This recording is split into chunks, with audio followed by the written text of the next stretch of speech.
sector. So we have a fabulous panel of people who will share their experiences and insights on how you can make that happen seamlessly.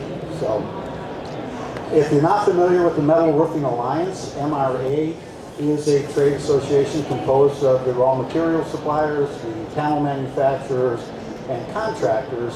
And MRA's mission is to educate homeowners about the benefits and the opportunities for the use of metal in, obviously in residential applications. So they are a market awareness and educational program. They have a fabulous website, metalroofing.com. If you're not familiar with it, please check that out.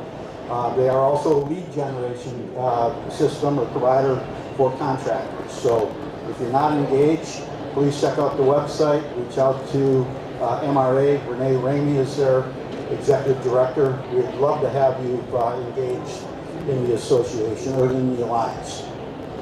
So our panelists today are diverse and in their experience, and I'd like to introduce Stephanie Dailey. She'll serve as moderator. Stephanie is the general contractor at Dailey Construction. She is a licensed GC in the Salt Lake City, Utah area. Her journey from apprentice to GC was fueled by a passion for crafting high-performance homes, nurtured by her father's mentorship. Stephanie champions women in construction as chair of the Utah Professional Women in Building, spearheading initiatives like the house that she built, a global statement on women's impact in the industry. Recognized for her leadership, she has received the SLH Salt Lake Home Builders Association President's and Golden Hammer Awards, and she is the first female president of the Utah Valley Home Builders Association. Stephanie's commitment extends to community service, earning her the inaugural Emily Roebling Award from CAP Footwear and an appointment as honorary commander at Hill Air Force Base. Welcome, Stephanie. Thank you. Also on the panel is James Goodwin, VP of Estimating from Beldon Roofing Company. James brings 44 years of experience in the construction industry, with 31 of those years dedicated to roofing. He has worked on a wide range of projects from residential to large-scale commercial and military IDQ contracts, specializing in challenging 3D, the dangerous, dirty, and difficult environments. His expertise spans across various roofing systems, including metal, built-up single-ply, tiles, slate, and shingles. Welcome, James. And our third panelist is Chuck Roberts. Chuck is GM at Alco Metal Roofing. Chuck has 23 years of experience in the metal roofing industry, holding almost every job in the business, from delivery driver to metal fabricator, purchasing, and all points in between. He brings a passion and extreme level of technical knowledge to each roofing project he supervises. Welcome, Chuck. So, with that, I'd like to turn it over to Stephanie, who will facilitate the conversation. Thank you so much, Jeff, and thank you guys for coming. We're just going to kick this off. We've got 45 minutes. We'll try not to take up too much more of your time, but we will have a Q&A at the end. So if you have questions, please hold on to those and remember them, and we will get to you as soon as we're done. So I want to start off the conversation transitioning from asphalt to a metal roof. How did you make that transition? Did you see any challenges in your business or challenges with clients as you were making that transition?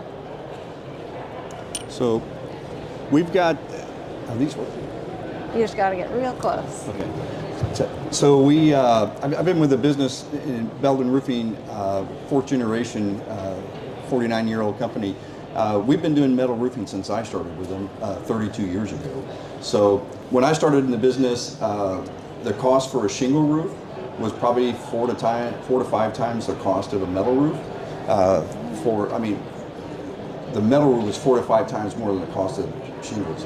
But with the cost of asphalt increasing the way that it has, metal roofing has become more affordable. Well, for me, I started as a fabricator, and then it was manufacturing, and then it was purchasing, and then I was out in the field as a factory rep for a region, and I got to meet a lot of people. And so when I made the decision to go into contracting, metal was the only place I was going to be.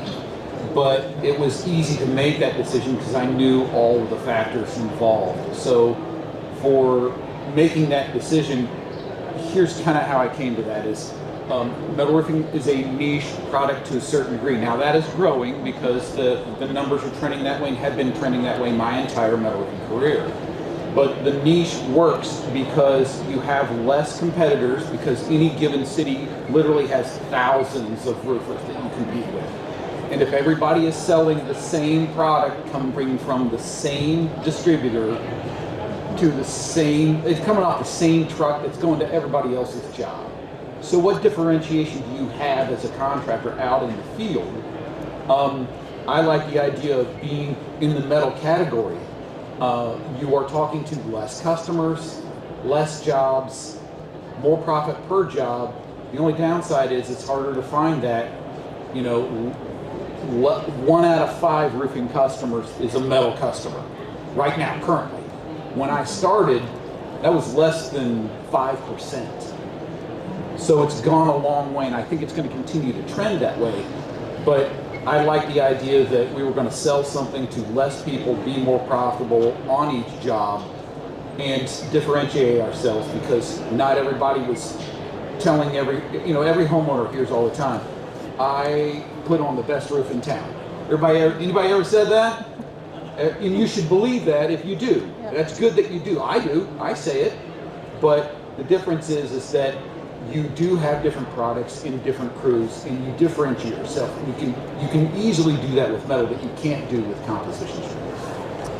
Yeah, I think one of the great things that customers, all of us in this room understand that metal is a long-term investment. A metal roof is something that a client can use for a lifetime. It can many times outlive the homeowner itself. But are you seeing the transition of clients understanding that metal is a long-term investment and understanding the value of that product over, say, a 20, 30, 40-year asphalt shingle, that if it is their long-term forever home, they may need to replace at some point in the future? Yeah, so I know that in our industry and in our marketplace, you're usually replacing your shingle roof 16, 17 years. You're not getting that 20-year, 25, 30-year lifespan. When you go to a metal roof, and especially with the Kynar finishes that we've got nowadays, they're very long lasting. They don't chip, fade, or peel the way that they used to with the older finishes. So it is a long-term investment, and it has qualities that surpass what shingles can offer. Yeah. You're bringing up a really important point, is with Kynar paint, and for all those who don't know, this is a PVDF paint class that is ceramic based. It is not water based. It is not even oil based or siliconate added.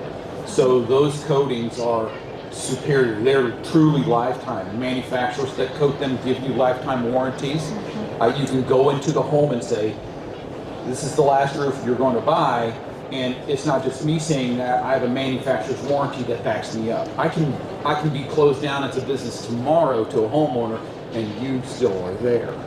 I think that the thing that you have to really be aware of is that metal roofing compared to asphalt is a big number to ask for. You have to be brave. It is not for the weak-minded who go into the house and ask for dollars, because you aren't asking for $4 or $5 a square foot. You're asking for $8, $12, $15, $18, $20 a square foot, depending on the product in the house. That's a big number. You go from offering a roof that's $15,000 to $45,000 for the same house. And that takes bravery. You have to be prepared to show the value to the homeowner. And I think the number one way to do that, if you want practical stuff that you guys can take home and institute tomorrow, is the roofing double costs every 10 years. That's math. That's the gospel. You're saying 5 now? Maybe after COVID, yeah, it really launched. And that's a whole nother discussion about price being raised. But I have to tell you that roofing costs at least double every 10 years. This is highly historic. It is not, I'm not making that up. It isn't, this is historical data.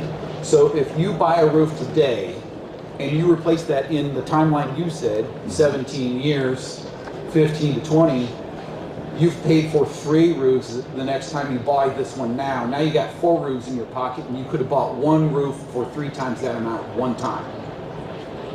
That's how you make the math work for homeowners. You have to be prepared to do that number, and then you have to be brave enough to say, I need $45,000, and I need a deposit check before I leave today. Yeah, I think another huge bonus to metal roofs is energy efficiency, right? Our homeowners today are becoming more concerned about energy efficiency than they ever used to be. We look at the way we built homes even 20 years ago, and it's very different than we do today. So kind of the beauty of a metal roof and its ability to give you better energy efficiency than an asphalt shingle that's just sitting there absorbing heat, especially here in Texas. You guys probably see that quite a bit. In Salt Lake City, even in the summer, we'll hit 109, 110 degrees, and it's hot, you know? So that's a huge bonus to metal roofs, is the fact that they are just more energy efficient overall. And then on top of that, we can almost accessorize these metal roofs in areas like I live, with things like snow retention, snow fence, even solar panel clips. We do a lot of standing seam metal roofs in my area, and we'll use non-penetrating clips. You've seen them here at the show already, I'm sure, but that just gives the clients even more reassurance. We're not drilling holes into your roof. We're not putting a bunch of holes in to put solar panels. This is a really thought out, really well built system that is going to give them a roof that will last them a lifetime. So I think it just goes back to what you both said. You have to be able to sell this to the client and just explain to them the benefits and help them understand the beauty. It is a long-term investment. It is something that you have to take care of up front, but it will most definitely outlive the time that you stay in the home and much, much further on. So next question I want to ask you guys, was there a specific client or a specific project that solidified your decision to start using metal roofs? I think that when you're looking at most projects, right, we always try to give a good, better, best, right? Mm-hmm. And when you're looking at metal roofing, I mean, there's so many things going for it now, right? So you've got the cool roof colors, right? Mm-hmm. You've got the solar reflectance now. And then compared with the Kynar panels compared to like the old galvanized panels that would rust out, you have just so many more options. And with the new flashings they have for, you were talking about solar, those are integrated into the panel system a lot better. There's no penetrations that you would have on a shingle roof to penetrate the roof to secure those panels with the S5 clips that are available. It makes it a much more attractive system. What was the question again? Was there a specific client or project that helped you kind of transition to metal roofs? I was too busy listening to you. Okay. So I don't know if it was really one client, but I can tell you that every time we put a metal roof on, it reinforces the idea that we're doing the right thing. Mm-hmm. It's a big to-do to put a metal roof on that looks different from all the houses in the neighborhood. It's a big deal. We literally, we get the, I want to say this, we don't put just standing seam on, we also put on a lot of metal, decorative metal shingles. So they can be wood shake, they can be slate, they can be tile. There's a myriad of great manufacturers out here you can go talk to. Mm-hmm. I suggest that you find that manufacturer and really get to know them. And before you pick the job, you need to pick the right manufacturer. They will help you immensely in all the things that you need to do. But for me, as far as like that impetus to do what I'm doing now, because this is something I live every day, is to sell metal roofs to people who don't have metal roofs. Mm-hmm. That's my life. And the pride, which I think we're going to talk about a little bit later on, the pride that the homeowners have in their product when you get done, it's like they're showing off like they bought a Corvette or something that's sitting in the driveway and all the guys come over and look at the engine. You know, it's that kind of motivation. It really works. Yeah, talk to me a little bit about repairs, callbacks, maintenance issues. on metal roofing specifically, but in your past history compared to asphalt, how are you dealing with, or how often do you have repairs or callbacks, warranty issues today on metal roofing? So the metal, on metal roofing, when we go in there and replace all the flashings, we're not experiencing the callbacks like you do on shingle roofs. Shingle roofs are more prone, like damage from trees and debris. Metal roofing, you can go up and pretty much hose that stuff off. It's pretty easy maintenance for us. Yeah. So if you really do take your time, and then the importance is in the install. Now, I will say this: if you don't install a metal roof correctly, it'll be a nightmare. They're really hard to find leaks. They're really hard to fix. You end up tearing up large portions of roof to fix them. They're a nightmare if you don't do it right. So installation quality is paramount. I mean, it really is. But when it rains really big, we get a big, Texas toe choker. That's the term that kind of gets thrown around here. When it really comes down hard here in Texas, our phone doesn't ring. And that's the beauty of the product and the design. The best thing I can say about metal roofing, if you are used to a lot of callbacks for asphalt, or you are used to a lot of product failures associated with asphalt, we discontinued those shingles and then it's because of class action lawsuit or whatever, because that happens. It doesn't happen in metal. I have seen literally, I've replaced 2 roofs because of manufacturer defect, and they were both paint peeling off, and it's because they missed the base coat, and the manufacturer replaced both of those roofs at no cost to the homeowner. So when I talk to a homeowner about callbacks or repairs, I tell them that story, and then they feel like, okay, I can make this decision and it's not going to bite me in the rear end later on down the road. That's a great point. One of the things you just brought up was installation, and I want to talk about installation. So when you transition from asphalt to metal roof, how did you get your team trained for proper install, or what tools are you using that the audience could use to train their team either to start using metal roofs or to install a better metal roof in the future? Well, I probably don't train as many guys as you guys have. So we have a handful of crews. I would recommend these few things. Do not hire gigantic metal roofing crews, because metal roofing goes on in an order, and coursing or by row, you have to do trim first and then panel afterwards. And so you end up with a whole bunch of guys standing around looking at each other with nothing to do. That's one. The other is you got to look for guys that are willing to go slow. I know for asphalt, it's all about speed. How fast can they get off this roof and onto the next one? And that's great. You got speed guys that like to do the gun contest and go as fast as they can. That's great. You don't want any of those guys anywhere near your metal roofing job. Okay? You need slow and steady, you need the tortoise. Okay? And this is like more practical knowledge here, is I look for guys that are early risers, the guy that shows up to the job before you do, or he's there at, like the homeowner complains, it says it's not even sun up and they're out there in the driveway. That's the guy you need for metal roofing. Okay? They also need to be detail-oriented people. If you got a crew that complains about you swapping out their underlayment and it's the wrong kind, and they're not going to get on a roof till you swap it, that's a metal roofing guy. Because he has standards, and he's going to take his time, because metal roofing is all about flashing. The panels themselves take care of themselves. You can train anybody to put on panel. It's easy. It's all about the flashings. So if you get somebody that does the flashings, in fact, most of my crews are broken down into, this guy's on the ground, he's learning. This guy's up here putting down panels and shingles. But these guys over here, they're doing all the flashings. Typically, most crews have one guy doing the chimneys, this guy does all the angle cuts. Valleys are a big deal for metal, so you got to get those cuts right, and how do you make that miter work?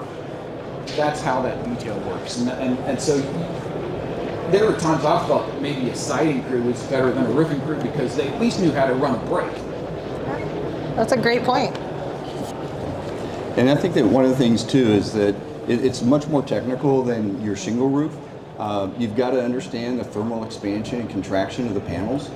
You've got to make sure to get that lip correct at the DL leave.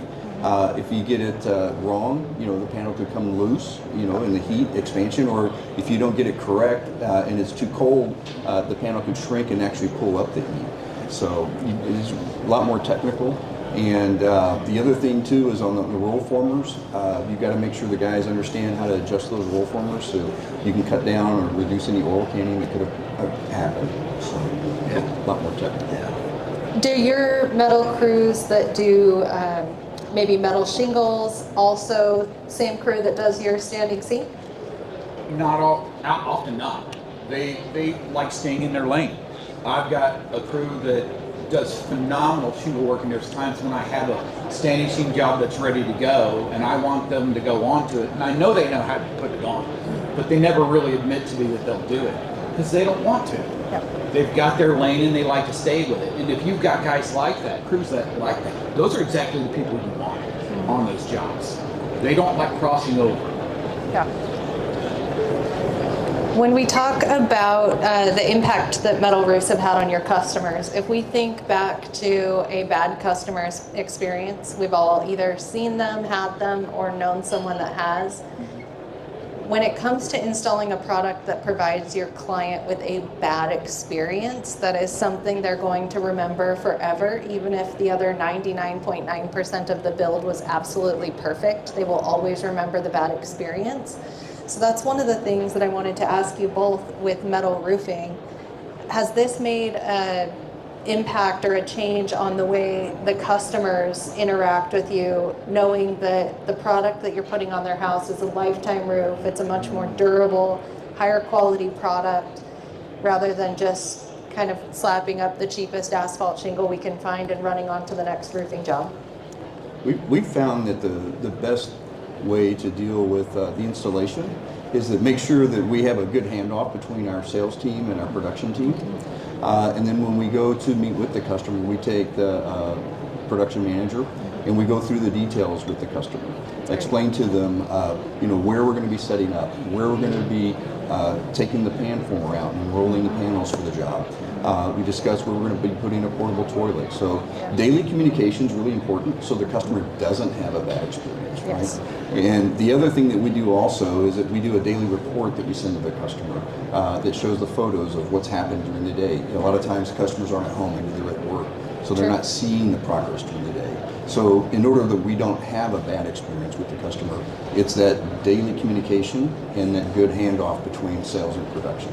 And at the end of the project, we walk the project with the customer, show them all the details, make sure that we've cleaned up and everything. Yeah. So it's that good handoff and good communication. And that's, I think you're right on all of that. The one thing I want to add to that, just to play off of that, because that's the answer to that question. Yeah. And having someone in your company structure that is a contact point, that is consistently in contact with homeowners, it's different from metal than it is asphalt, because that's a half day, 1 day install. Maybe it's a really big, nasty cut-up house, it's a couple of days. A big job for us that's really, like, I pulled off concrete tile and put had pulled off the batten strips and redeck stuff and put roofing on, and it was metal shingles. So I've done that several times, and those jobs take weeks. Homeowners want to know what's going on every day on their house. So you need someone in your organization that it's their job to communicate clearly with that homeowner. I think the missing part of your question that needs to also be answered is if those homeowners have had, and they often have, had a negative experience with another roofing contractor and it wasn't good, now you're asking for 3 times more than that guy did. How do they possibly trust you to do that? Yeah. You, at the kitchen table, you have to be prepared to walk them through your entire process of what you're going to do. You're not boring them. They're going to give you $45,000. They want to know what you're going to do with it. So you have to be prepared to talk through all the steps. Hey, day one, Frank's going to call you, or Susie's going to call you, and that's what's going to happen. And then next, and then next, and then the next. For me, I have found that the number one thing they're looking for is you just don't throw a crew on it and then disappear. And I want to warn everybody from this that's here about this one rule is that I have is I supervise. Now, I'm a smaller company. I can supervise those jobs as they're going on. I can go sell a job in the afternoon and I can check on the crew in the morning, okay? And I go to most every job just about every day. I do have now, honestly, the crews can do their job without me doing it because they've done it long enough and I trust them, and that's great. But I still go there because I want to make sure everything's going all right. You never know when something's going to go sideways or somebody's going to grow a wild hair and decide to figure out how to put a metal panel on. But you have to create an expectation for that homeowner and then deliver on expectation. But you have to be able to talk about that at the kitchen table before you sell the job. Have you seen more repeat customers or word of mouth referrals from your metal roofing customers that you've done roofs for? Yes. We've got several repeat customers, longtime customers, buying additional houses or rental houses, and we get a lot of repeat customers. Yeah, and referrals. Yeah. Referrals are very big for us. It's our best lead is referral lead. Because we'll do a job, neighbors will see it, and they'll ask the neighbor who's getting the job done, how's that going? They say great stuff about us. I think the number one thing is because we're putting on something that looks different, and people slow down and look at your job. Because if you see an asphalt roofing job going on, you're just driving. It's white noise. You don't think about it. It's called a reticular activator. That's a whole nother science. I won't get into that. There are reasons that you pay attention to something. When it's different and special, you get a different reaction. You drive by a metal roofing crew putting on a panel, you're like, what are those guys doing? So people come walk their dog 3 times a day by our job.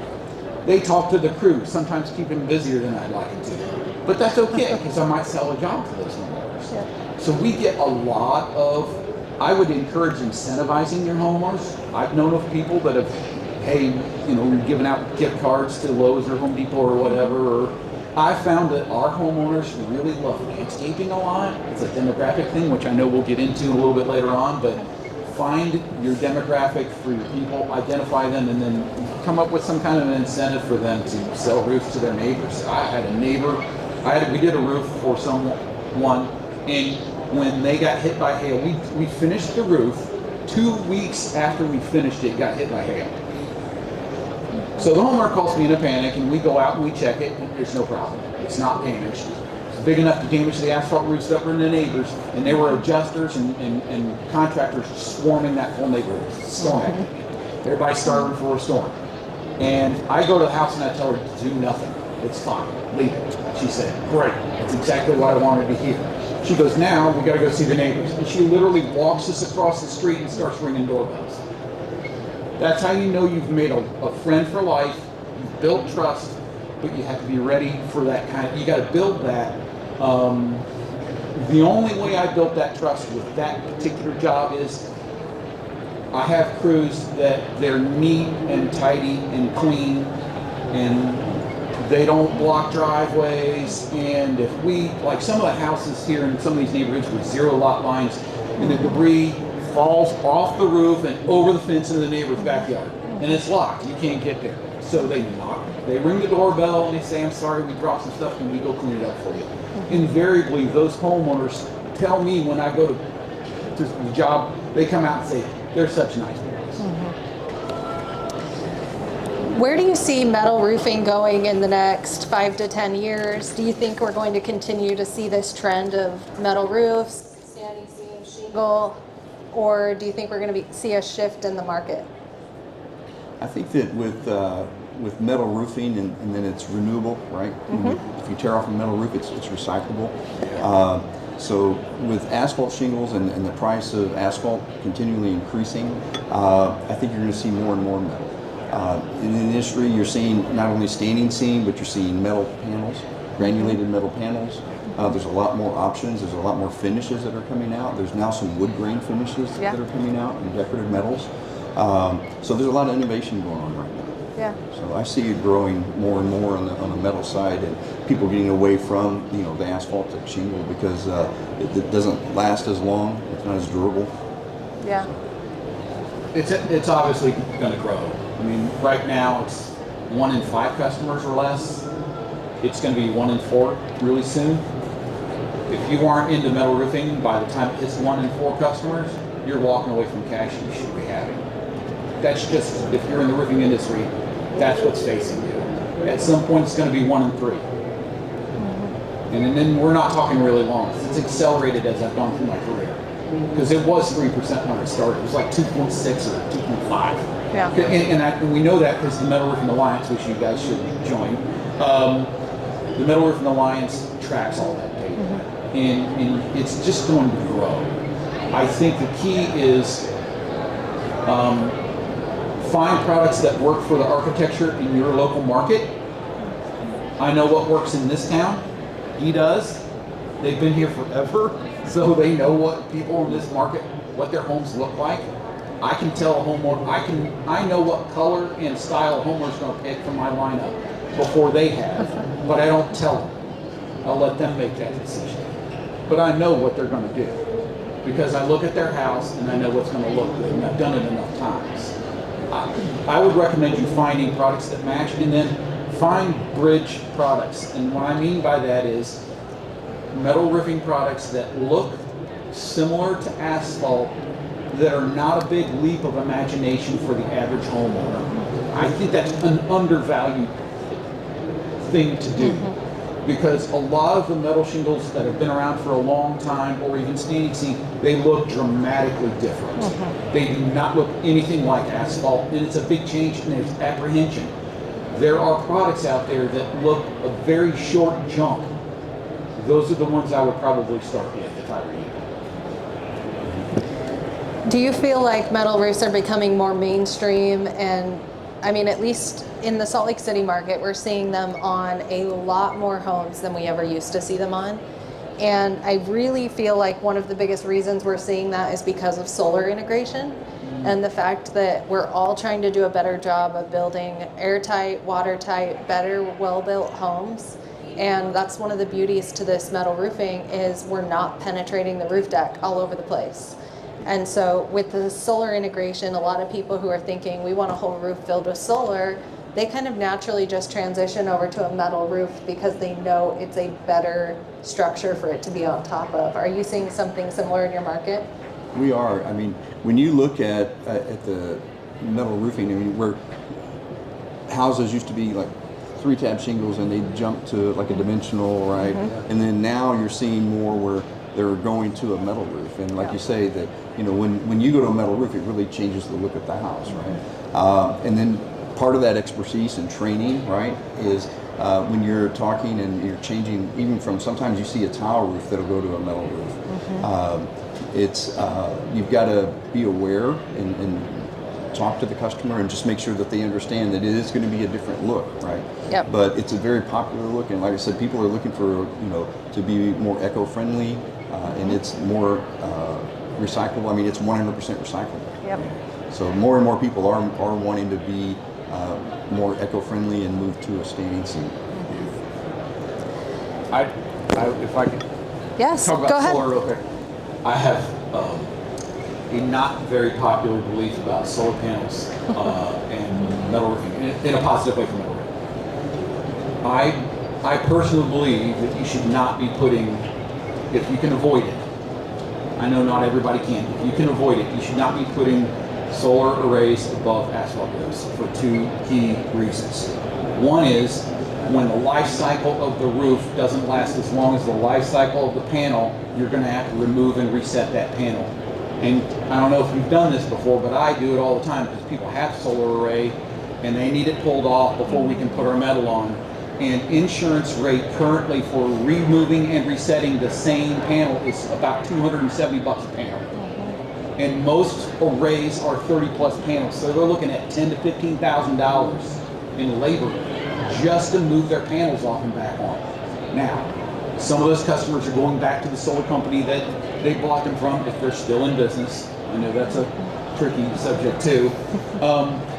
They will sometimes in their clause have homeowners look at this. I've had them pull out their contract and it says they have a remove and reset rule one time that they'll pay for. Because I don't touch the solar panels. I'll let other people handle that. That's the professionals. We're good at roofing. They're good at solar panels. Let's keep in our lanes. I would say the other rule is this, and this is less talked about, and I think it's really important discussion, because if you have a solar and a metal customer like really interested in doing both, possibly even you doing both or you doing one or the other, you need to have this discussion, and it never gets talked about. I don't know why. Maybe it's just a personal belief, but I'll try this out on you guys. You guys can tell me whether I'm right or not. If you are spending extra money to generate solar through a panel, that's the most expensive kilowatt you've bought, because you've got to put a whole array up there. It costs $10,000, $20,000, $30,000 to put a solar array up. Okay? You're only knocking out 30 to 70% of your electrical cost when you put an array on. No one puts on, well, people do, but most people do not put on the solar array that just completely takes them off the grid and tells the local electric provider to go fly a kite. That doesn't happen. You're knocking out a portion of their power. When you do that, you need your house to be as energy efficient as possible so that the extra money you spent on your solar array goes as far as possible. You have to be able to say those words to your homeowner, because you'll convince them that doing both right now is better than doing just solar right now. I've had the opportunity to sell a metal roof knowing that the homeowner was going to go with solar, and that was my job to sell that job now or wait till they had the solar array on for 10 or 12 years and maybe they find my card again and call me back to the house. But that's my belief. Yeah, that's a great point. Removing and reinstalling those solar panels, especially when you're redoing a roof that is damaged, whether it's from hail or just age, is something that a lot of people don't really take into account when they're going through and replacing their roof. So that's a great point. Do you guys have any tips for everyone out here of how we can stay ahead of trends in the roofing industry and what we can do to stay on top of all the new products that are coming out and new innovations that are coming out in metal roofing? I think that one, attending trade shows like this, you get to see new products that are out there. And then also the trade publications. It's awesome for self-education. So the trade publications, they're offered free to the industry. So I would sign up for those and just, soak in and do a lot of self-education. Great. I kind of alluded to it a little bit earlier, but have a connection with your manufacturer. Even if you buy through distribution, you need to be meeting. I spent all afternoon meeting all the reps for all the products that I normally sell or want to sell. I introduced myself, I gave them my card, I told them to reach out to me. I want to talk to them, because if they know you, they can help you. If you send them an email, they'll respond. You need the backup. In metal roofing, materials matter more than a lot of other products. For example, slate, it's all about labor. The rock is out of the ground, but it's all about the labor and the guys putting it on. I know one of the best slate guys in the entire country. He does the most beautiful roofs, but it's all about him. He's the talent. When you talk about metal roofing, a good portion of that is not your labor, it's the materials you're putting on. You need to know who makes it and what warranties they have. Warranties are really important for metal roofing, because if you read that warranty and there's too many exclusions and not enough inclusions, homeowners are going to be like, I'm not going to spend the extra money. Those are both great points. I think we're going to open it up for about 10 minutes. If you guys have questions, why don't you just raise your hand and I'll walk around and hand you the mic. And if I can get out. In regards to cosmetic exclusions within insurance policies, I'm in the state of Minnesota. I had a property they went out to, they put a metal roof on it, $2 million property, hammered by hail, and insurance wouldn't cover one penny of it. So How are you navigating through that, and are there any tips and tricks, or I guess insight? I understand that if the seam, is penetrated, or that's the opportunity. Unfortunately, it was peppered everywhere, but not in the seam. So just kind of dialogue around that, I guess. Okay. I think what we've seen is that the cosmetic exclusion, right? So unfortunately, you're going to be able to see the dents, right? But it's going to take further investigation, and you may have to hire a consultant. But if the paint fractures, then you're going to get rusting. And if that paint fractures, then that should be, something that you need to address with your insurance company, right? Because the cosmetic damage, dents, you could understand, right? Soft metals or in the panels itself. But if the paint fractures and then you start getting rusting, then you're going to get rusting through the panels, and that's a different issue, right? That's not just cosmetic damage. Absolutely right. There's two answers to your question. One is, what do you do when you have a homeowner who has metal roofing, has damage, and they have a cosmetic layer? It is a handheld digital microscope. You need to be doing an inspection. I want to say that Hague sets their magnification at 50 times. Okay? If you go to that level and get pictures of fractured paint, then you've got a conversation.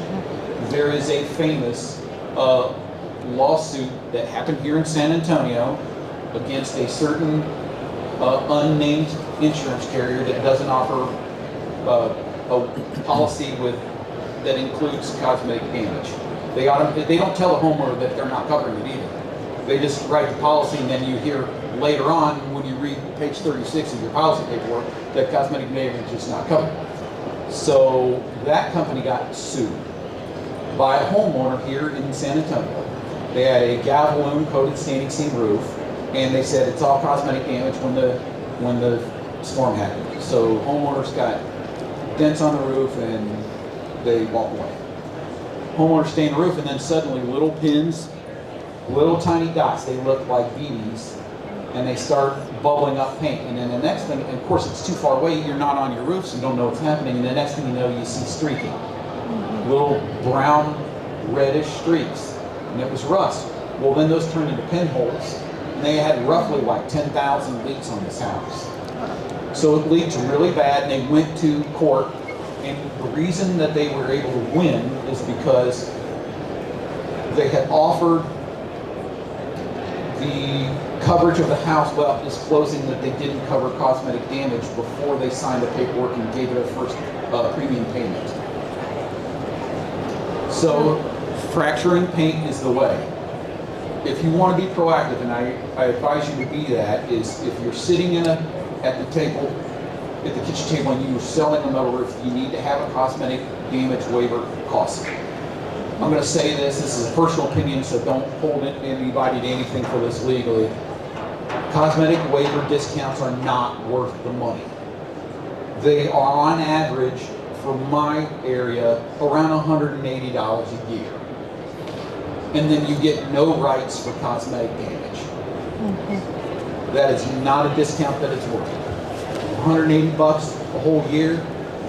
Give me so I advise homeowners, because most carriers will allow you to opt out or in. You have to sign it. They have to have a signature. Actually, that's another thing to look for is I've actually had a few metal roofs that were accepted because the carrier couldn't produce the signature on the document. It's a waiver that they have to sign. That's what makes it legal. Yes, so if you if they go in their paperwork and you can reopen that claim if they can't produce the paperwork. Now, they might fight you more, but you've got something legal. I never go legal with anything. It's not worth it. Everybody gets something less than they want. I don't know if anybody's done that, where you had to go take a homeowner to court or insurance company to court. You end up with less than you want. But yeah, you should look for that way. Thank you. Those are great. Oh, here. Two quick questions. One, would you recommend fabricating your own standing seam panels, getting that equipment? And then two, S&P has a bad rap, but the newer tag protection Sherwin-Williams XL versus Kynar. Do you have any strong opinions on that? Great. So we have our own roll formers, and we have them on a trailer, so we take them to the job site, roll form exactly the sizes that we need when we need them. When you do that, you're going to have fewer chances for the panels to get damaged in transit. So you have more control over the job. So yes, we prefer roll